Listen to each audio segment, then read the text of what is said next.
Hi guys, இன்றைக்கி என்னோடய சேனலில் நான் ஷேர் பண்ணுறது என்னென்னு பார்த்தீங்கன்னா, கனடா வெர்சஸ் ஆஸ்திரேலியா. ஆஸ்திரேலியாவா கனடாவா அந்த ரெண்டு கண்ட்ரியில் எந்த கண்ட்ரி வந்து நம்ம செட்டில் ஆகுறது அப்படின்றதுக்கான ஒரு ஐடியாவுக்கு தான் நான் இது வந்து இன்றைக்கி ஷேர் பண்ணுறேன். ஸோ ஃபஸ்ட்டு பார்க்கலாம் வாங்க. இப்போ ஆஸ்திரேலியா எடுத்துக்கிட்டிங்கன்னா பிஆர் அப்ளை பண்ணுறோன்னு வைங்களேன், ஆஸ்திரேலியாவுக்கு வந்து கொஞ்சம் லேட் ஆகுது, கனடாவுக்கு வந்து கொஞ்சம் சீக்கிரமாக வந்துடுது. ஓகேங்களா? அதே மாதிரி சிட்டிசன்ஷிப்பும் வந்து பார்த்திங்கன்னா ஆஸ்திரேலியாவுக்கு கொஞ்சம் லேட் ஆகுது, கனடாவுக்கு கொஞ்சம் ஃபாஸ்ட்டாக வந்துடுது. ஹெல்த் கேர் பார்த்திங்கன்னா ஆஸ்திரேலியாவில் வந்து ப்ரைவேட் கவர்மெண்ட் ரெண்டு இதுவும் இருக்குது. ஸோ வந்து இப்போ ஏதாவது எக்ஸ்ரே எடுக்கணும் இல்லை எம்ஆர்ஐ எடுக்கணும் இந்த மாதிரி இதெல்லாம் இருந்ததுன்னா நம்ம வந்து ஒன்றும் வெயிட் பண்ண தேவையில்லை. கவர்மெண்ட் ஹாஸ்பிட்டலில் வந்து நமக்கு போக முடியல, கொஞ்சம் அங்கே ரொம்ப கூட்டமாக இருக்குது, இல்லை அங்கே வெயிட்டிங் லாங் இதில் இருக்குது அப்படின்னா நம்ம வந்து ப்ரைவேட் ஹாஸ்பிட்டலுக்கு டக்குன்னு போட முடியும். கனடா பார்த்திங்கன்னா அந்த மாதிரி கிடையாது, நம்ம வந்து கவர்மெண்ட் ஹாஸ்பிட்டலுக்கு தான் போகணும். ஸோ அதோட வெயிட்டிங் இது பார்த்திங்கன்னா வெயிட்டிங் பீரியட் வந்து ரொம்ப லாங்காக இருக்கும். இப்போ ஏதாவது சீரியஸாக இருக்காங்க, லைக் ஏதாவது எக்ஸ்ரே எடுக்கணும், எம்ஆர்ஐ இந்த மாதிரியான பிரச்சனைகள் கூட பார்த்திங்கன்னா அங்கே அந்த வெயிட் பண்ணுற விஷயம் வந்து இருக்கும். அந்த மாதிரி ஒரு இது இருக்குது, ஒரு லாங் வெயிட் வந்து இருக்குது கனடாவில். அண்ட் எஜுகேஷன் பார்த்திங்கன்னா ரெண்டு இதுலேயும் கிட்டத்தட்ட ஒரே மாதிரி தான் இருக்குது. அப்புறம் வந்து கல்ச்சர் பார்த்திங்கன்னா கல்ச்சரும் வந்து பார்த்திங்கன்னா ஈக்குவலாக தான் இருக்குது. ரெண்டு கண்ட்ரிலையும் கிட்டத்தட்ட ஒரே மாதிரி தான் இருக்குது. அண்ட் ஒர்க் கல்ச்சரும் பார்த்திங்கன்னா கிட்டத்தட்ட பெரிய டிஃப்ரென்ஸ் இல்லை, கிட்டத்தட்ட ஒரே மாதிரி தான் இருக்குது. அதே மாதிரி ஜாப் ஆப்பர்ச்சுனிட்டிஸும் பார்த்திங்கன்னா ஈக்குவலாக தான் இருக்குது. ரொம்ப பெருசாக ரொம்ப பெரிய டிஃப்ரென்ஸ்லாம் எதுவும் கிடையாது. அதே மாதிரி காஸ்ட் ஆஃப் பிஆர் பார்த்திங்கன்னா ஆஸ்திரேலியாவுக்கு வந்து கொஞ்சம் அதிகமாக இருக்குது, கனடாவில் வந்து கொஞ்சம் லோவாக இருக்குது. அப்புறம் மந்த்லி வேஜஸ் பார்த்திங்கன்னா ஆஸ்திரேலியாவில் வந்து அதிகமாக இருக்குது, கனடாவில் வந்து கம்மியாக இருக்குது. ஓகேங்களா? ஸோ அதுக்கப்புறம் பார்த்திங்கன்னா அவுட்டோர் லைஃப் அப்படின்னு பார்த்திங்கன்னா இப்போ வந்து ஆஸ்திரேலியாவில் வந்து வின்டர் இருந்தாலும் கூட நம்ம வந்து வெளியே போகிறது, வெளியில் பண்ணுற எந்த வேலையும் வந்து நமக்கு அதனால் நிற்காது. வின்டர் இருக்கும், பட் ஸ்டில் நம்ம வெளியே போய் பண்ணுறதெல்லாம் பண்ணிட்டு தான் இருப்போம். கொஞ்சம் குளிர் இருக்கும், அவ்வளோதான்.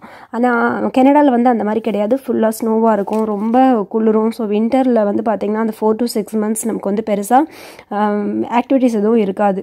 ஓகேங்களா? சும்மா போர் அடிச்சுட்டு தான் இருக்கும், அந்த மாதிரி தான் இருக்கும். பட் நீங்கள் ஆஸ்திரேலியா கம்பேர் பண்ணிங்கன்னா அந்த மாதிரி ஒரு ப்ராப்ளம் இருக்காது. நம்ம படுக்கு நம்ம இஷ்டத்துக்கு வெளியே போகிறது வருது அதெல்லாம் பண்ணிகிட்ருக்கலாம். இந்த மாதிரி ஒரு 6 months வந்து சும்மா நமக்கு வந்து அப்படி குளிரும், வெளியே போக முடியாது, அந்த மாதிரி ப்ராப்ளம் இருக்காது. ஓகேங்களா? அதுக்கப்புறம் பாஸ்போர்ட் ரேங்கிங் பார்த்திங்கன்னா ஆஸ்திரேலியாவோட பாஸ்போர்ட் வந்து 7th பிளேஸில் இருக்குது. அந்த ஆஸ்திரேலியன் பாஸ்போர்ட் இருந்ததுன்னா நீங்கள் வந்து கிட்டத்தட்ட 161 countries வந்து விசா இல்லாமல் போக முடியும். ஓகேங்களா?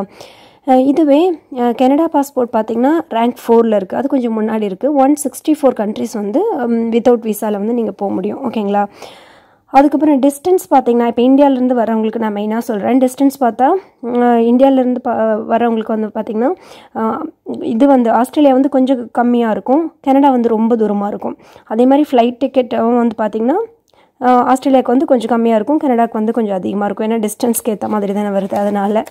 அதுக்கப்புறம் பார்த்திங்கன்னா ரேசிசம் பார்த்திங்கன்னா ரெண்டு கண்ட்ரிலையும் பெருசாக ரொம்ப அதிகமாக ஒன்றும் இல்லை, எல்லாமே லோவாக தான் இருக்குது, பெரிய டிஃப்ரென்ஸ் இல்லை. டிரான்ஸ்போர்ட் பார்த்திங்கன்னா கண்டிப்பாக ஆஸ்திரேலியாவில் வந்து டிரான்ஸ்போர்ட் காஸ்ட் வந்து கம்மியாக இருக்குது, ஆனால் கனடாவில் வந்து ரொம்ப ஹையாக இருக்குது. ஓகேங்களா? அதே மாதிரி கார் இன்சூரன்ஸ் பார்த்திங்கனாலும் ஆஸ்திரேலியாவில் வந்து கம்மியாக இருக்குது, ஆனால் கனடாவில் வந்து ரொம்ப ரொம்ப அதிகமாக இருக்குது. அதுக்கப்புறம் காஸ்ட் ஆஃப் லிவிங் பார்த்திங்கன்னா கண்டிப்பாக ஆஸ்திரேலியாவில் அதிகமாக இருக்குது. ரெண்ட், ரியல் எஸ்டேட் இது எல்லாமே வந்து அதிகம் தான் ஆஸ்திரேலியாவில், கனடாவில் வந்து அது கம்மியாக இருக்குது. அப்புறம் வந்து பீச்சஸ் பார்த்திங்கன்னா ஆஸ்திரேலியாவில் நிறையா இருக்குது, கனடாவில் வந்து அந்தளவுக்கு கிடையாது. அதே மாதிரி இப்போ வந்து வீடெல்லாம் வாங்கணும் அப்படின்னா வந்து உங்களுக்கு ஆஸ்திரேலியாவில் வந்து கொஞ்சம் அவ்வளோ சீக்கிரமாக வாங்க முடியாது, ஏன்னா அதிகம் ரியல் எஸ்டேட்லாம் கொஞ்சம் அதிகமாக இருக்குது. ஆனால் கனடாவில் வந்து நீங்கள் கொஞ்சம் சீக்கிரமாக வாங்கிட முடியும். ஓகேங்களா? இந்த மாதிரி தான் கிட்டத்தட்ட இருக்குது. ஸோ அதுதான் நான் இன்றைக்கி ஷேர் பண்ண நினச்சேன். பெருசாக பார்த்திங்கன்னா இந்தியன்ஸ்க்கு வந்து இங்கே குளிர் கொஞ்சம் கனடாவில் வந்து குளிர் கொஞ்சம் ஒத்துக்காது. நிறைய பேர் எனக்கு தெரிஞ்சவங்களாம் போயிட்டு கூட திரும்பி வந்திருக்காங்க, செட் ஆகலை, அங்கே ரொம்ப குளிர் முடியல அப்படின்னு சொல்லிட்டு அந்த மாதிரியான சில ப்ராப்ளம் இருக்கும்.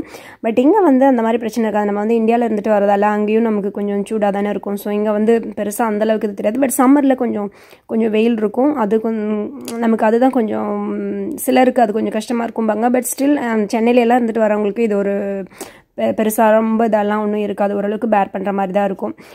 அண்ட் வெயிலில் போகிறப்போ இந்த ஊரில் வந்து கொஞ்சம் ஓசோனில் ப்ராப்ளம் இருக்கிறதால ஆஸ்திரேலியாவில் வந்து கொஞ்சம் நம்ம வெயிலில் வந்து அப்படியே ஸ்லீவ்லெஸ் எல்லாம் போட்டு போக முடியாது. அது வந்து ஸ்கின்க்கு வந்து ப்ராப்ளம் இருக்கும், ஸ்கின் வந்து டேமேஜ் ஆகும், ஸ்கின்க்கு ஏதாவது இது வரும்னு சொல்லுவாங்க. ஸோ அந்த மாதிரி இருக்கிறப்போ நம்ம கொஞ்சம் ஃபுல் ஹேண்ட்லாம் போட்டுட்டு கொஞ்சம் ப்ரொடெக்ட் பண்ணிட்டு போனோம்னா ஒன்றும் பெரிய ப்ராப்ளம் இல்லை. இதெல்லாம் லைக் பேரபிள் தான். பட் கனடாவில் வந்து இந்த மாதிரி கிடையாது, பட் இங்கே அந்த மாதிரி இருக்குது. ஸோ இந்த மாதிரி தான் சில இது இருக்குது இங்கேக்கும் கனடாக்கும் உள்ளது.